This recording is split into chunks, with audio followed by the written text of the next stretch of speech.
Welcome everyone to our family webinar tonight. My name is Penny Wyatt and I'm the Director of Family Programs. I'm so grateful that I have colleagues from the Office of Study Abroad who are presenting the information tonight for all of you who have students who are participating in one of their study abroad programs that are coming up. So I will just ask you again to hold your questions until we prompt you to submit them. And I'll turn things over to my colleagues now and rejoin you at the point where we'll do Q&A. Hi, everyone. My name is Annie Gibson, and I am the director of the Office of Study Abroad for Newcomb-Tulane College. And we are so happy to be with you here today to be part of this journey that your students will soon be embarking on as they think about their next year, their next fall studying abroad. We have close to 700 students from Tulane who will be studying abroad in the fall, which is very exciting. And study abroad, about 70% of Tulane students at some point in their career, in their 4 years here, will choose to go abroad. So, and we know that this is definitely a decision that is done in conjunction with the whole family. And so we appreciate you being here to understand some of the resources and the process so that you can help sort of checkpoint along the way as your child as your student gets their independence and thinks about how to operate while abroad. So again, my name is Annie Gibson. I'm the director of Study Abroad, and I'd like to introduce my colleagues. I will be presenting with Study Abroad advisor Mike Weisenhant. So it gives you an opportunity to see face-to-face who your students are likely working with, or if they're not working yet with a study abroad advisor, you can really direct them that we have resources and lovely people that would love to, sit with them, talk with them about how to get the most out of their experience. Also on the line is Siena Farrar, who is the Assistant Director for Study Abroad Advising. And so she'll be involved with our Q&A session. And I also have the wonderful treat of having Kimber Clark with us. Kimber is a fellow parent of a Tulane student who studied abroad with us in Argentina last year, who will also be here to provide some of her insights from a parent perspective and also answer any questions that you might have parent to parent along the way. So with that, we'll get started. And to begin, just to sort of give you an overview of where your student likely is in the process. So at Tulane, the study abroad process happens in two parts. There is first a Tulane application that verifies that the student meets all of the internal requirements for study abroad through Tulane. That part of the application process has passed. If you're on this call, likely your student has been accepted to study abroad through Tulane. And then students do a secondary application for admission into their chosen program of choice or to their university of choice. And at this point as well, most students, I think pretty much all our programs have not only started, but likely most of the students have had their decisions as well from the secondary application. So you can ask your student, have you, you've been approved through Tulane, have you also completed your secondary application to your program? And at this point, once they're admitted into their program, they'll start getting some logistical information that is particular to their location, school, country, visa information, etc. And the other thing that is important to sort of notice and know about Tulane Study Abroad is that there are two offices of study that work with students that are studying abroad through the semester. This webinar is being hosted by the Office of Study Abroad, the Newcomb-Tulane College Office of Study Abroad, and we serve all Tulane students from all majors. Now, we also have the study abroad office through the Freeman School of Business. And Freeman Study Abroad is for programs that are specific for students that are completing business credit while abroad. So we often have business students that accompany us on our programs, and there is a pre-approved list of our programs where business students can complete a full business semester. There's also ways where students can do partial credits for business if they're not on that pre-approved list. But I just want to make clear that this is a webinar focused on NTC Office of Study Abroad programs. All right, let's get into the nitty-gritty of tuition and billing, which is one of the things that obviously comes with a lot of kind of family decision-making processes. So what you will see is that Tulane operates what is called a homeschool tuition model. And so when you study abroad at Tulane, your student will be charged the normal Tulane tuition along with an academic support fee. So what that does is that students will be enrolled full-time at Tulane. They'll be placed in a placeholder course on their account. So they'll see that they're enrolled fully at Tulane in study abroad. And so this ensures a continuity of care for the students. All the credits will then, once we receive their transcript, will then transfer in as general elective credit and be included there. So you'll be billed tuition through Tulane along with this academic support fee, and then students will also be billed their housing, meals, and insurance, typically directly through the program provider that they are using. So keeping this kind of separate, things to think about. So for the tuition, your students should be able to see that they're in a 12 credit placeholder on their account. So if they were to log into their Gibson where they see their courses, they should see for fall that they're registered for study abroad in a 12 credit placeholder.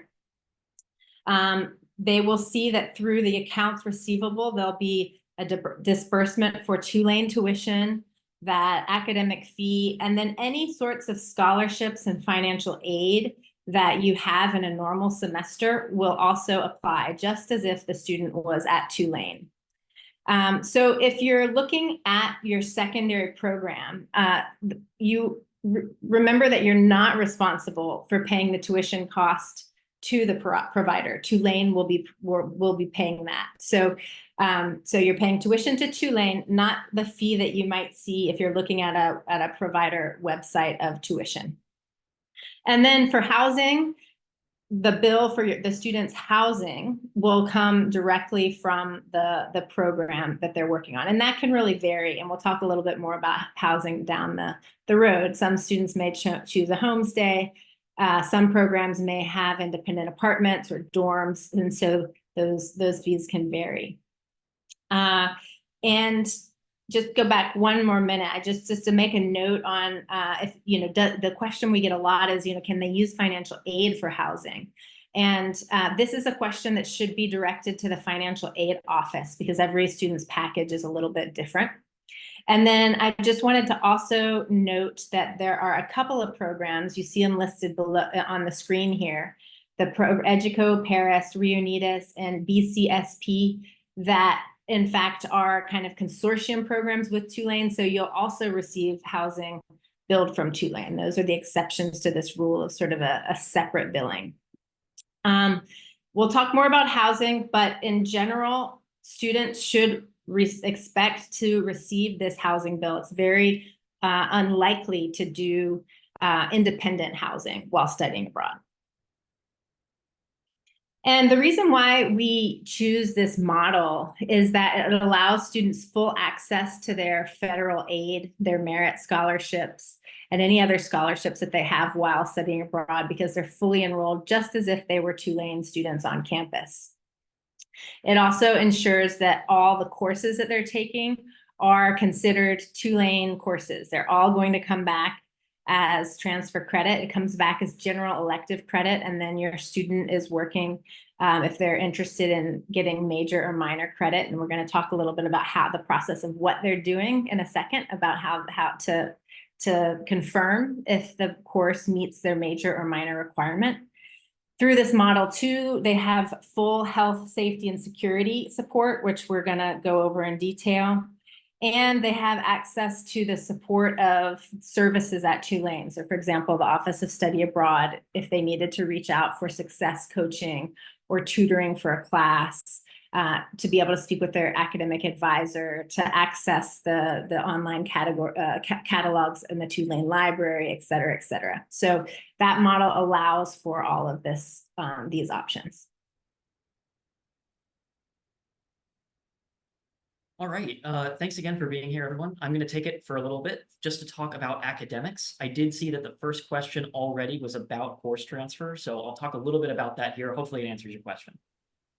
Okay, so the way courses transfer back, as Annie previously mentioned, are automatically as general electives. So students need a certain amount of credits to graduate from Tulane. Usually it's 120, can be more depending on your program, but those credits are guaranteed. When we're talking about credit transfer, we're kind of talking about two different things. So I want to kind of explain some of the differences.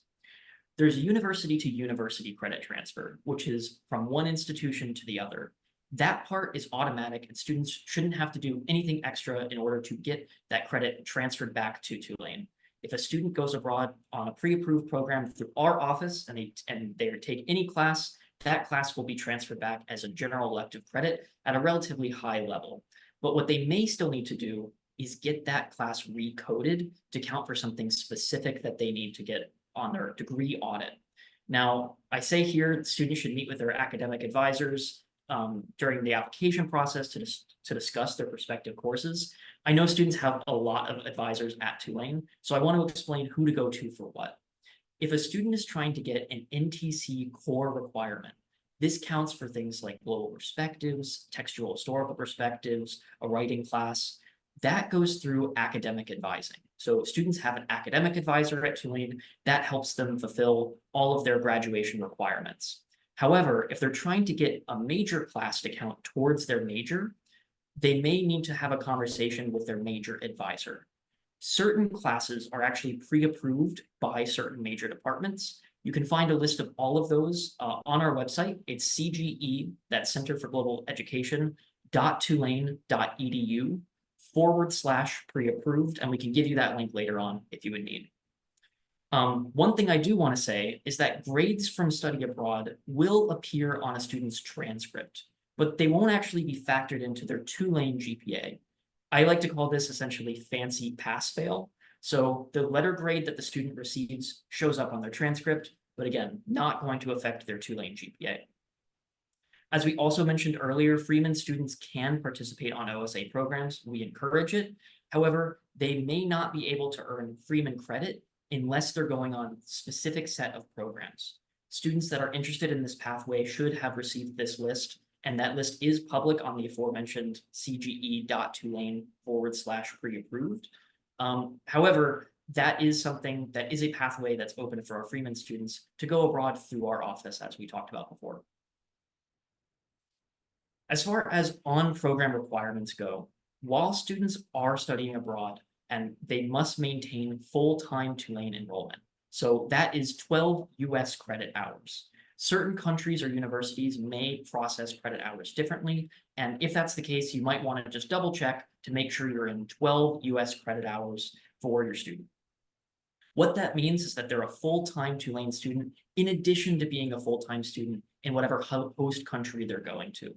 This is really important, obviously, for our rules as Tulane University, but it's also really important for potential visa status as well. Certain countries require a certain amount of credits in order to be considered a full-time student. Usually that number is 12 US credits. And if a student drops below that, I suppose technically they could kick you out of the country. So it's really important to maintain that mandatory minimum amount of credits, whatever the program has, in addition to whatever Tulane requires. So I mentioned before that classes are kind of a fancy pass-fail already, but if a student does want to take a class SU, that's satisfactory or unsatisfactory, they can do that, although they're subject to the regular Tulane rules and regulations surrounding this. Oftentimes, this means you can't take a major or minor class as a pass-fail, but it is an option that's open to students. We do enroll students in a placeholder class. If a student's going abroad in the coming fall, they have already been enrolled in that placeholder course. And that's a 12-credit placeholder class that also blocks them from being able to register for classes here at Tulane. The reason we do this is kind of twofold. One is that it keeps them being enrolled as a full-time US student. But the other thing that it does is it stops students from being able to register for classes here at Tulane as a backup. Oftentimes, getting into certain classes can be challenging at Tulane, and this keeps it fair for those students not intending to study abroad to actually be able to get into the courses they need to. GPA requirements at a host institution may be higher than their original requirement to study abroad through our office. So that is something to just confirm with. A lot of students have already received their decisions already, so that may not be applicable here, but just know that our requirements may actually differ from a program's requirements. And if those program requirements are higher, that would be what we would defer to. Also, and hopefully this never comes up, but students are still held to Tulane's academic and disciplinary policies while they're abroad, in addition to whatever policies the program has. Just a couple of notes on coursework expectations. I think expectation setting is really great for students. So this is something that you can also help them through if they're kind of wondering what to expect while they're abroad. One thing that I've been getting lots and lots of questions about recently is when am I going to pick my classes? And something that I do want to illustrate is that courses may not be finalized for exactly what courses are being offered until a student's actually on site. This is actually relatively common outside of the US. Here at Tulane, we register for classes a lot earlier than most other places in the world. And so it is pretty common for a student not to have picked their classes yet. That will likely happen, as the semester is wrapping up here. That will start to ramp up for their semester abroad as well. But keep in mind that those things may still be flexible up until the student actually arrives on site. Remind your student to keep all syllabi and coursework.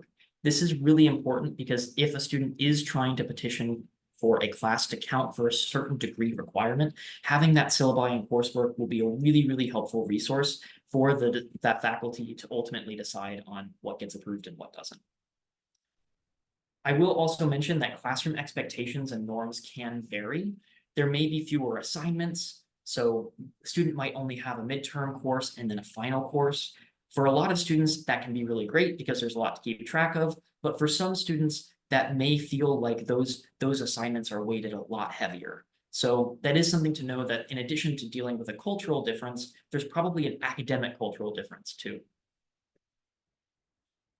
I will also say that as much as we like to think that our classes have a lot of rigor here at Tulane, classes may even be more challenging outside of Tulane too.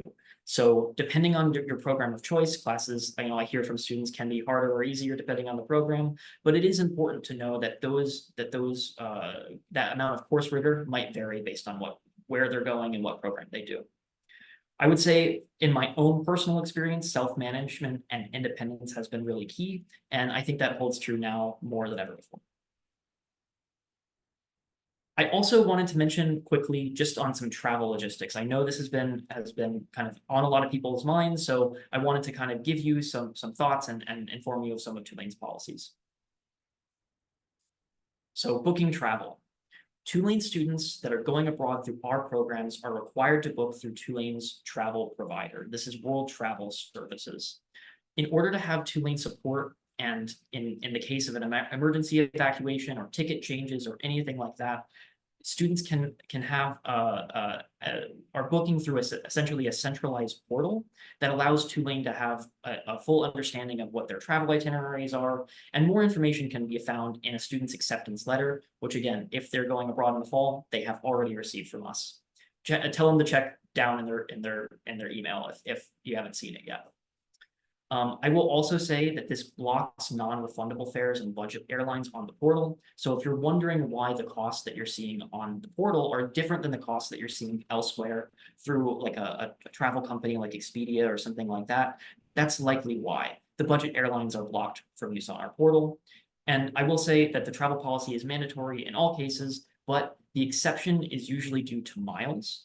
If a student does want to use miles and you have a certain amount of miles banked that you'd like to use, and in that case, it's a lot cheaper for the student to be able to travel abroad that way. You can reach out to travel@tulane.edu to seek an exemption. My actually best advice here would be to attach what you're seeing on Concur on the travel booking software, those flights, in addition to what your proposed flight is as well. And usually that should go through just fine. There is also a travel agent option available. More information about this can be found in a student's acceptance letter. We link to those travel agents. They can reach out either by email or by phone call. It's relatively easy. And the travel agent does come with a small nominal fee. I think it's around $20. But I found it personally to be super helpful to be able to have a travel agent to manage that travel for me. All right, super fun stuff, passports and visas. So obviously a student must have a passport and be able to travel internationally. But one thing I do want to mention is that passport should be valid for at least 6 months after the student's program ends. And if that is coming up already, you should be able to renew now. I would do so as soon as you can and potentially even expedite that passport in order to be able to have it delivered as soon as possible. On the visa side, applying for a student visa is a student's responsibility to do so. And those visa requirements can vary a lot by host country, citizenship, consulate location. It really depends program by program. We're not able to consult with a student on specific student visa requirements. However, a lot of programs and program providers and universities are able to do that in those host countries. So if you do have visa questions and you're really not sure where to go to, your program provider or host institution that the student is going to is likely going to have more specific information than our office would. We're happy to help in generalities, but we may not know all the specific requirements that are out there for each different location and each different program. I will also say, especially for these fall programs, that summer or winter travel may conflict with visa appointments. Your visa may be required to mail in certain documents, including a passport, or you may need to actually be in the US in order to actually go to a visa appointment. Really depends, again, based on the country and which consulate you're going to. So you want to make sure to have a little bit of family planning surrounding any potential summer travel before a fall program. So now we're going to switch over a little bit to some nuts and bolts to keep in mind now for health and safety while abroad for your student. So before they go, so one of the benefits of booking through Tulane, as Mike mentioned, is once the student is in the system, they automatically get enrolled in something called Crisis 24. And so that is Tulane's risk management platform, which in the case of a needed evacuation, whether that be a medical related evacuation, whether that be some sort of civil unrest, et cetera, that we are able to evacuate students quickly and using the resources of Crisis 24. So if a student is booking through Tulane, they're automatically enrolled in it. If you're taking the exception, so you wrote to travel@tulane.edu and got a travel exception, then the student needs to manually enroll in Crisis 24. And when their exception is approved, they'll be given the instructions about how to manually enroll. The other things that we recommend in terms of just kind of keeping up to date on safety and having students get a sense of how to monitor safety in country, we recommend that students enroll through travel.state.gov. Well, that they review the information in travel.state.gov about their location, about where they're going. If they're traveling to multiple locations, so they get a sense of, are there any vaccines that I need? What might be some of the major health incidents in country? Is there anything that I need to keep in mind about the medications that I might be bringing into the country? Those sort of thing. And then also we invite them to enroll in the travel.state.gov STEP, Smart Travel Enrollment Program, and it's through the U.S. State Department. And this is a program that that would receive updates on issues of safety and security directly from the U.S. State Department. So, for example, it could be, and you can kind of tailor how much of this you want to receive. Is it just kind of major catastrophic events, or you can also get sort of breakdowns of, okay, there's a protest happening on this metro line, so avoid this metro line and instead take the bus, or that sort of thing, or avoid this central area where there's a protest happening, or things like that. So it's a good sort of just kind of for students to get in the habit of learning what the resources are out there, so that they have a sense of where they're going and how to keep themselves safe. And a few things that students should start to be thinking about now in terms of preparing for thinking about their health abroad. They should start to understand their program a little bit and what on-site support that they will have. So oftentimes, if they're going through a program provider, there'll be an on-site support available, kind of a 24/7 emergency number on site that they're able to call should they have a major health incident. In other cases, if they're directly enrolling in a university, they may have a slightly less sort of 24/7, but they always have that opportunity of crisis 24, which, along with evacuation, also is able to provide information with a phone call about, what's the nearest hospital that I could go to, or what's a doctor service that I could use. So to begin to understand what support they have on site, what that will look like, and any of the local conditions that might impact their health. So, for example, if a student has asthma and they're going to a city where there might be high levels of pollution, that they think about those sorts of things. If your student has any sort of accommodation here at Tulane, we would like to know about it. And we do our best to work as closely as possible with programs on site to make accommodations as needed. Sometimes these can be made and sometimes not. The sooner that we get that information, the better. So that happens through contacting Goldman Center for Accommodations. So if a student has already been through this, it's already on file, they simply need to send their Goldman accommodation notification to their advisor at the Office of Study Abroad, and we can file it away. And we can also help the program that they're on know on the front end. So if they need extra time on testing, or if there's certain housing needs or requirements that they might have, certain allergies or things like that, the earlier, the better. And the other is that the students should be thinking now about their healthcare provider coverage and how they'll manage any conditions that they have while abroad. So that means, for example, if they're currently seeing a therapist, we recommend that they continue doing that. So there are options for doing that virtually online. So starting those conversations now to see what that would look like, especially if there are time zone differences. If there are specialists that students need to see, to start thinking about that, whether that is a specialist that they'll be seeing in country, and making sure that those connections are being made. We also work with cases with students that are managing health issues that might require some sort of even kind of return to the US at a certain point in their semester. All of those things have to be communicated up front. So make sure that your student has started to think through their health management plan with their care providers.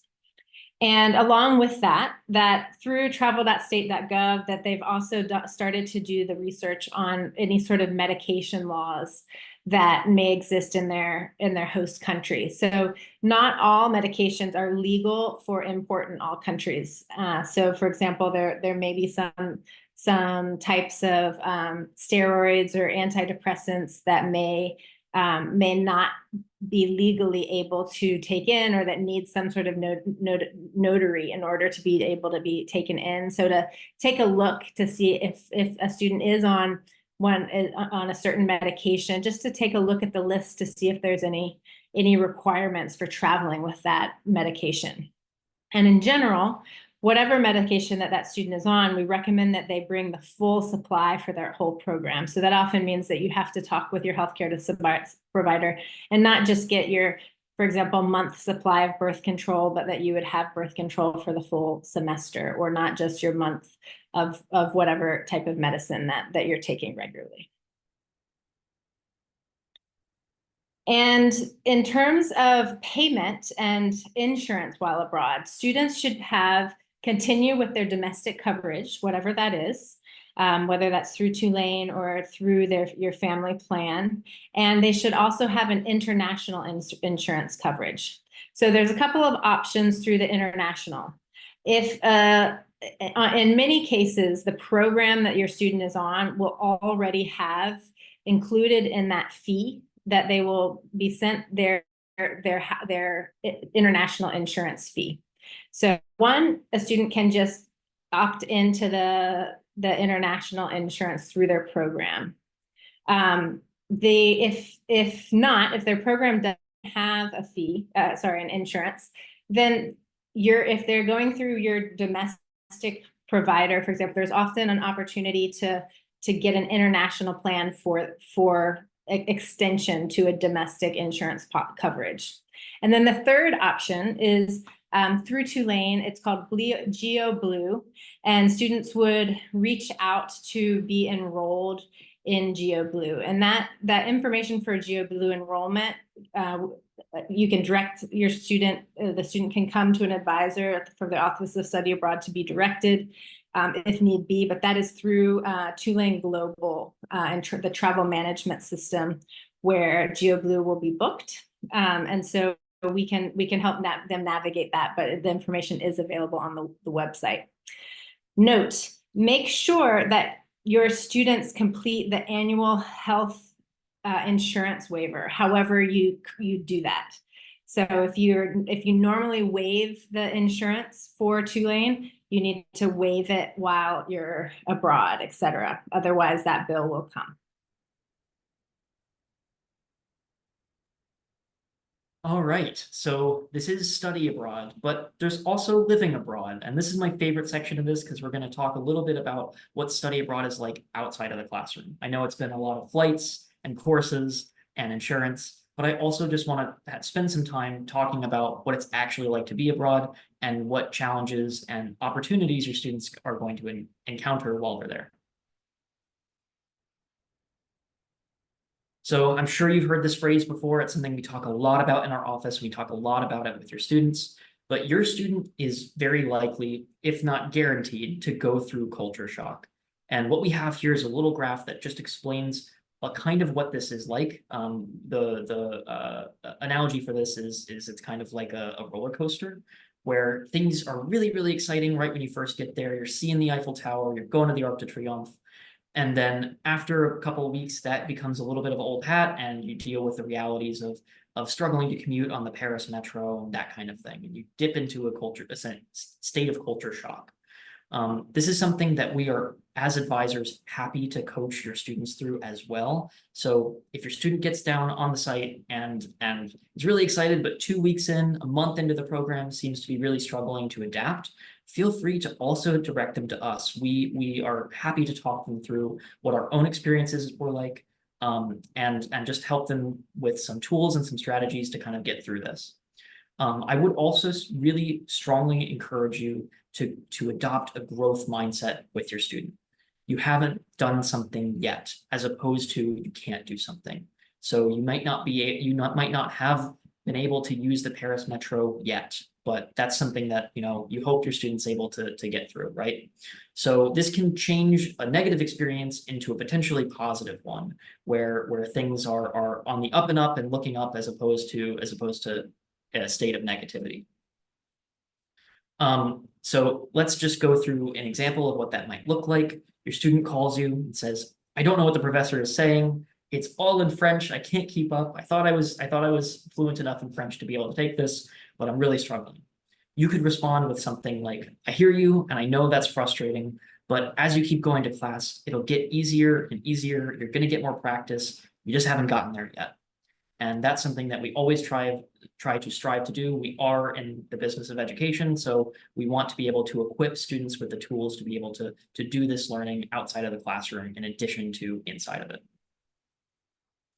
As far as housing goes, this is often one of the questions that's very frequently like asked in advising appointments and with calls from you, is what is housing like? What is it going to be like? What should I expect? And one thing that I will guarantee that can be expected is that housing is not going to be parallel to what it is in New Orleans. That's just a reality of what it means to go and to live abroad. That doesn't mean that the housing won't be great and it won't be a really good fit, but it will be different. I will say that our program providers that are approved through our office have housing that meets Tulane safety standards, but outside of safety, housing may be very culturally different depending on where your student's going and may even be city to city in a country. Students studying in major cities should anticipate a commute. And this is one thing that I will say probably is the most common complaint that our office receives, is that there's a long commute time between my classes and where I'm staying. And that is something that can be expected. I have colleagues that work at CIE Amsterdam that actually live in Rotterdam, which is actually one city over. So it is relatively normal in most European cities for reference to actually have a pretty sizable commute. So it's possible that while there may be a large commute, that your student actually has a commute that's shorter than most of the locals. So that is something to kind of keep in mind. I think that comparison is often the thief of joy. So I would also strongly recommend that you don't compare housing with other students or with other programs. Unless they're in a dorm, their classmates' housing at a different program or even potentially at the same program is going to be different. It's not going to be an identical situation. No living situation is perfect. I know my street here in New Orleans has been under construction for the last 14 months. So it is something that we have to be realistic with, that even though we want our students to be comfortable in addition to being safe, no living situation is going to be the perfect fit for them. And part of that friction that they're encountering is part of studying abroad. That's part of what it means to be a study abroad student and to grow and learn what it is like to live in a different country. If you do have a problem with housing, feel confident in reaching out to your program provider about that. That is what they are there for. If you are going abroad through a program provider, or even if it's a university and your student is living at university housing, they should feel confident and empowered to be able to have those conversations while they're on the site within those first few weeks to make sure that if there's any major problems that those can be dealt with. I will say though that there may just be an adjustment period. Something that maybe seems like a really big problem may be a relatively minor one after only a week or two. So I would also encourage you to have the conversation with your student that it's possible that this thing that they think is a really big issue and a deal breaker for them may start to kind of wean off as they kind of come out of that culture shock stage. Independent or off-campus housing on programs is only allowed when a student is living with a direct relative, or if they have a specific accommodation that's processed through the Goldman Center. I have here just a few examples of what housing is actually like.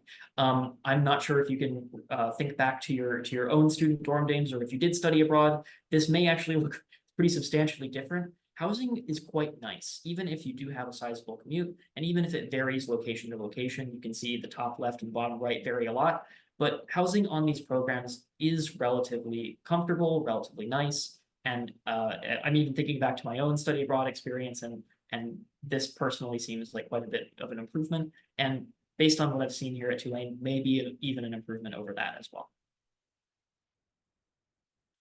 So for accommodations, something that I think is really, really important, and we've said this already, but if I can reiterate it, it's to get your Goldman Center accommodation, if you do have one, in a very detailed letter for your program. So what this could look like would be saying, I have this Goldman Center accommodation, going over to the Goldman Center saying, I'm going on this program. It's a CIE program. Can you please write a letter to CIE Barcelona that details the ins and outs of my specific accommodation? The more detailed this letter can be is better.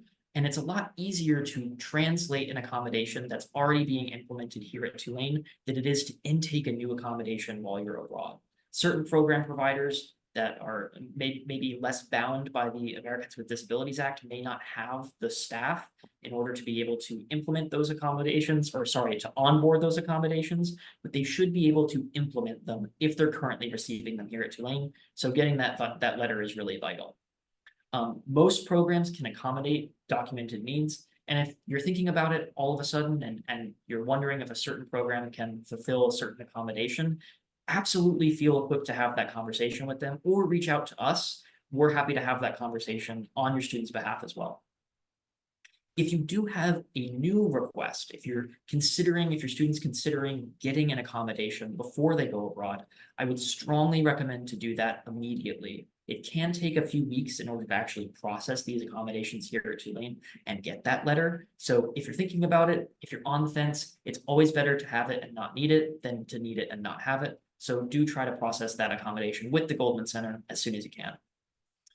Like I mentioned before, independent housing is usually not something that is approved by our office. However, if program housing cannot meet your students' accommodation needs after Goldman and ourselves have that conversation, that is something that we could approve. Now, I will say most programs are pretty confident in their abilities to actually implement student accommodations, so that would be unlikely to happen. And then just for time, so that I can actually give you enough time to ask questions yourself, I'm just going to breeze through some of these slides that we have here at the end, just to give you enough time to be able to ask all of your burning questions. I will say that as far as making friends goes, we very rarely hear from students that they are alone and that they're not engaged in a local community. It's pretty uncommon. And study abroad builds really fast friendships. Students that are going abroad through the same experience and their ability to make new friends is likely based on their fellow students' experience. So it's something that they're going through together, builds really fast friendships. And with so many of our Tulane students going abroad, there's very likely to be familiar faces on that program, even if they don't know them right now. As far as airport travel goes, some programs have airport pickup, some do not. Really varies on the program and the location, but they should know that in an orientation prior to actually arriving on the program. But I would definitely recommend to save any street addresses, maybe even on a physical copy, maybe not even on a phone, on a piece of paper, to write down some important street addresses, write down some important phone numbers, and to remind them to pack essentials in their travel-on bag so that they have it even in case their bag gets delayed or lost. We have a lot of students that want to do independent travel on their study abroad programs, but I do want to really reiterate that this is study abroad. Students do fail courses or have failed classes and will fail classes because of independent travel. So it really is something to remind your student that even though it is study abroad and it's fun, it also is study abroad. So they should really prioritize their coursework. I also wanted to mention the environmental impact of study abroad, and especially if a student is taking a plane every weekend to go to a different place. We hear so much about, carbon emissions regarding planes, that maybe consider some slower travel opportunities, especially in Europe. Things like trains are great, and they allow you to see more of the countryside too. So I think it's really great. And then also, of course, cost.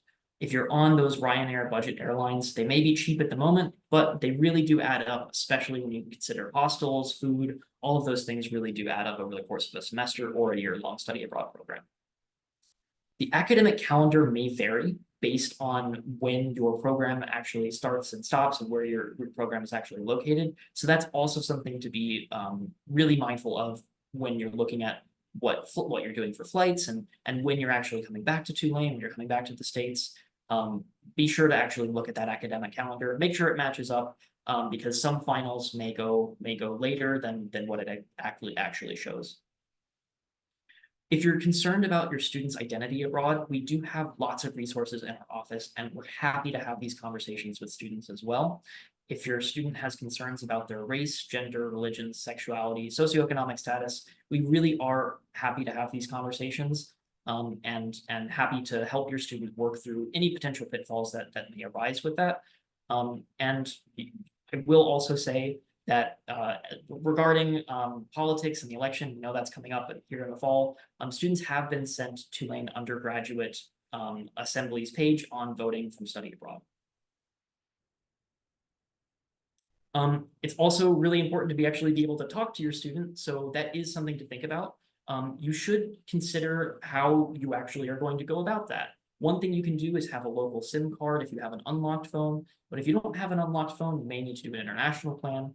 That may end up being more expensive than it can be otherwise. If you have a SIM card, SIM cards are usually cheaper, international plans usually more expensive. And then also Wi-Fi based calls can also be less expensive. Usually I'm recommending WhatsApp for that.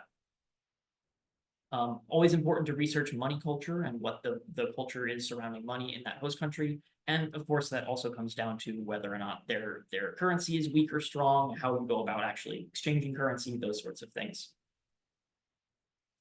If your student is in a homestay, which I really do encourage myself, a lot of times that does mean that food is provided. So it actually can even be a more inexpensive way to study abroad. But a student should really research whether or not they're going to be cooking food, whether or not they're going to have a meal plan, which is pretty uncommon. And if your student has a specific diet, please research what restrictions and things might be available or not available in the host country while you're abroad, so that you can lessen that culture shock and have an easier time adjusting. Some countries, especially in Latin America, have really strong labor rights and really strong amounts of labor action. So strikes may occur, and that can impact university life as well. So while this can certainly be a moment of growth for your student to actually be able to witness these things, do not encourage your student to attend any demonstrations. It's definitely something to watch from afar, remotely via television or something like that.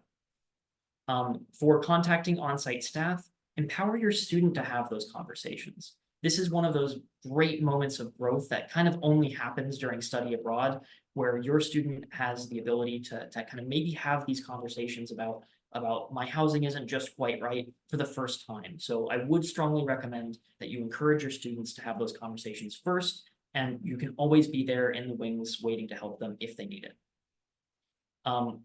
Just a couple of other tidbits and then we'll get right into your questions. Encourage your student not to overpack. I have never heard a student on any short-term program or long-term program say that they did not bring enough things, but I have heard quite often that they packed way too much. So that can be something that students regret, especially when they're having to lug it if they are doing weekend travel or something like that. If they're taking a train across Europe, they have to lug their giant suitcase filled with all their things. So that may not be the best fit for them. So encourage them not to overpack. Service and emotional support animals are pretty uncommon abroad. That tends to be a more American thing. So definitely encourage your student to talk with us if that's something that they currently have here in the States. We can kind of coach them through what that might look like abroad and whether or not it's even possible. And this is a personal request for me. As much as possible, encourage your student to get off of social media. Like I said before, comparison is the thief of joy. So empower your student to have the experiences that they're having firsthand and not vicariously through someone else via social media. And if you do plan to visit them, of course, have fun. I'd like to invite Kimber to provide some of her insights of what it was like as a parent navigating this with her daughter. All right. Well, wow. I am so impressed with this presentation. I mean, when Jay went through this, I think fall of 2022, I felt like we had a wonderful presentation, but this is even more thorough and things that I think I don't know for sure, but I think you have really listened to parents and added items or maybe even items that you just directly shared with students. You've now made available for parents. So that is fabulous because sometimes things don't get from the student to the parent and and some of these essential things that just help with general understanding. I'm so glad to be included in this, and I have to say that I really was very hands-off in this process with my daughter. So, but now I understand why it was so easy to be hands-off, because of the amount of information that she was provided. I loved what you shared about culture shock and all my experience personally. That was a very accurate description. And I think it's just great advice. You guys clearly are an exceptional team that are setting up these students for success in their travels. So thank you. And I'm happy to answer any questions from my perspective. So I think I'll start moderating the questions now. So we have some already typed in, but parents, this is your chance to submit those. We are getting towards the end of our time, so we're going to try to go through these really quickly, but we'll have them recorded, and if we need to send some follow-up information in the follow-up email, we will. So team, I'm going to start going through these really quickly. So do the classes taken while abroad fulfill the global perspectives requirement? And I think you did touch on this earlier. Yes, they should fulfill that requirement. That's one of the easier requirements to fulfill abroad. But again, a student wants to make sure that they're having that conversation with their academic advisor just to double check to clarify. That goes through the academic advising team, but that should be a relatively easy requirement to get approved abroad. The next question is, when should we be booking? And I think that means their air travel. So if the person who submitted that would clarify if we're not on the right track. So for air travel, oftentimes they'll need to have their airline ticket purchased in order to apply for the visa. It's hard to give you an exact date because we have such varying start dates from program to program. Confirm your start date, confirm if you need to have booked tickets prior for the visa, and that can help. And if there are individual questions, direct your student to reach out to an advisor, and we can provide some more guided information about that particular program. So here's a question for some clarification. If a student is doing a summer program overseas for credit, do they have to book travel through Tulane, or is it they can book travel through Tulane in order to have other benefits? So if you could just review that again really quickly. We focused here on our semester study abroad, but in terms of travel, the travel requirements, it's the same goes for summer. So they should book Tulane related travel through Tulane's system, or get an exception by writing to travel@tulane.edu. This is about health insurance. Do you have to enroll on the T-SHIP program, which is Tulane's student health insurance program, for fall if you're traveling abroad, or can you enroll for spring semester only? So I think you all covered this, but if you could just recap that one. Sure, yes. Go ahead. If you're using T-SHIP as your domestic insurance, then you want to stay on that for the fall semester. But if you're not using T-SHIP for the domestic insurance and you have additional outside domestic insurance, then you can waive that just for the fall semester and get your international supplemental insurance on top of that as well. So it depends on how you're using T-SHIP. If T-SHIP is the insurance that you have domestically, you shouldn't waive it. Should students get CEA Kappa Secure insurance? We got an email about it, but I don't know if it's necessary. Please advise about that. That's a personal choice. So see, each program is going to have a different health insurance. For CEA Kappa, it's CISI. This CEA Kappa Secure insurance is, it's like a little above and beyond, I think. You can read about it. I think it's if it allows you to if you pull out of the program after the cancellation deadline, it's like extra insurance. So check it out and see if it works for you.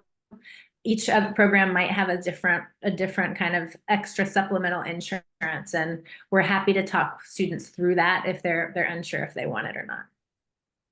Okay. So we have a lot of questions. I don't know that we'll get to all of them, so I'm going to try to pick out the ones that might have the broadest application, and then we'll try to get some answers that we can follow up, send in the follow-up message. Are there resources for the students to connect with others studying abroad in their program? Yes, and the best thing to do if they're interested in connecting with other Tulane students going abroad would be to write to our office, osa@tulane.edu, with a message that they'd like to connect to other students, and we can forward that message to other Tulane students. And if there are other students that want to connect, then we'll connect them. So we don't provide other students emails up front, but we do allow a student to sort of say, hey, I want to connect. Here's my email, and we'll reach out to the other students on their behalf so that they can follow up. Also, in their online Canvas pre-departure module, there's a kind of forum style setup where students are able to drop their contact details by region. And I suggest all students go through and see who else already wants to connect. So this parent wants some context or perspective. The question is, my daughter is on a wait list for an appointment at the Italian consulate, and she's number 432. Is that a problem? Can you give any kind of context there? It's not a problem. So I think the consulates, it can often be complicated to get a slot or an appointment. It's great that she's on a wait list and it's still relatively early. She should, or he or she can continue to check in with the embassy. Sometimes appointments get opened up, but I think you're still in a time period that you're okay. When will students have the details from their program provider about start and end dates of their semester, like when they need to be there, housing details, and the other logistics you've mentioned? Yeah, it's actually likely that they already have them by this stage. If they don't already, they can reach out to that program provider for those specifics. But I know a lot of programs actually publish that information and have that information public. So it really is program dependent, but most programs should have that information posted already for what that schedule is going to be like, when that semester will end, and that sort of thing. That should be relatively across the board, should be open and posted by now.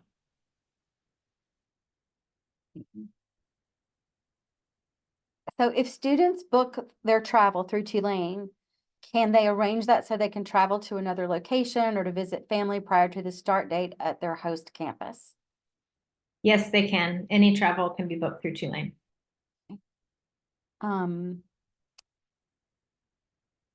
This person said their child still hasn't heard if they've been accepted by their school abroad, but other students who applied to the same program have recently received their acceptances.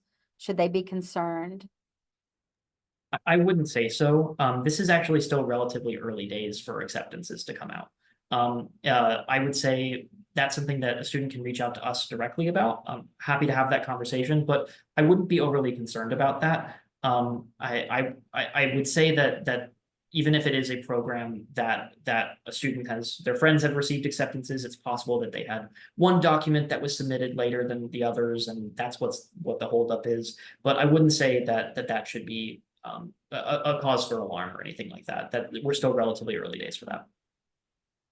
So there's a couple of questions I'm going to try to combine so that you can just clarify again about using World Travel Services or requesting an exception to doing that, since that's required. One question is, my daughter got an email that she has a Trailblazer travel grant for her CIEE program that covers airfare, and she has to book through the travel website Student Universe. Is that okay instead of booking through World Travel? And then another person, I think, missed the earlier conversation about requesting an exception if you have a mileage program, that you could use for credits towards air travel. So for both of those, I would write to travel@tulane.edu to request an exception. So with the student example that has received a travel grant for funding, that's likely one where she will receive an exception, but that would come from Tulane Travel. Same with miles. So any questions related to travel, direct them to travel@tulane.edu. Another question is the Chicago Italian Consulate requires a letter from Tulane indicating a student is in good status and full-time and their expected date of graduation. Who should the student reach out to at Tulane to get that formal documentation? They can reach out to an advisor or to osa@tulane.edu. So we are a little bit over 7. I want to ask our presenters, is it okay if we spend another 4 to 5 minutes and answer some more questions? Is that okay with all of you? Okay. Sure, of course. Here's one. I'm concerned about the return ticket because my child's not clear when they will return. Is it okay to book a one-way ticket? Or I guess 2 one-way tickets, book the return later. What do you all recommend? Yes, that is acceptable to do, to book a one-way and or to book a flexible ticket. There's still some time, often if depending on your visa application process, there may still be some, it may still be a little early for booking your travel. So you may have a better idea in, a month or so. Could you clarify something here about the homestay? Please confirm if there's not a choice regarding housing unless you are living with a family. Most of the time, students have a choice of what housing style they would like to go to. Now, depending on the program, they may or may not have all of the options available, but usually if the program has the options out there, so either a homestay, apartment style housing, or dorm style housing, the student should be able to choose which housing option that is. Now, certain programs only have homestays, or only have apartments, or only have dorms. So, or they have 2 out of those 3. It really depends on the program, but if there is a choice of option, they should have the ability to choose which housing is right for them. And most programs, if they do have the choice, have you rank the choices, but even still, most of those choices, most of the students that choose one option get into that option. I wouldn't be too concerned about not getting the style of housing that you'd like if your program offers it.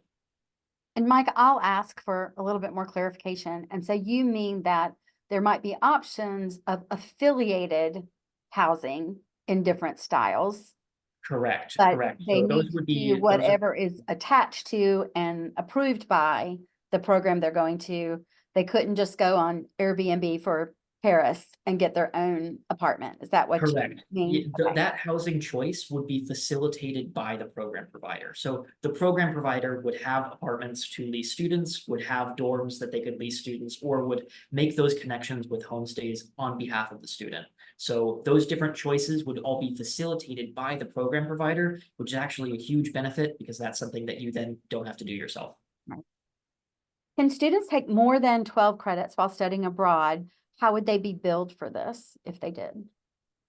Yes, many students choose to take more credits than abroad. They're billed the base tuition amount independent of the number of credit hours they're taking. I would say most students take upwards of 15. 12 is actually a relatively uncommon amount to take abroad. Most students are in 15. You can take more than that too, though. But 12 is what's considered full-time, like that's the minimum students have Correct. to take in order to remain considered full-time. So that's a lot of implications. And so they need to at least do that. Are students assigned advisors with their program provider?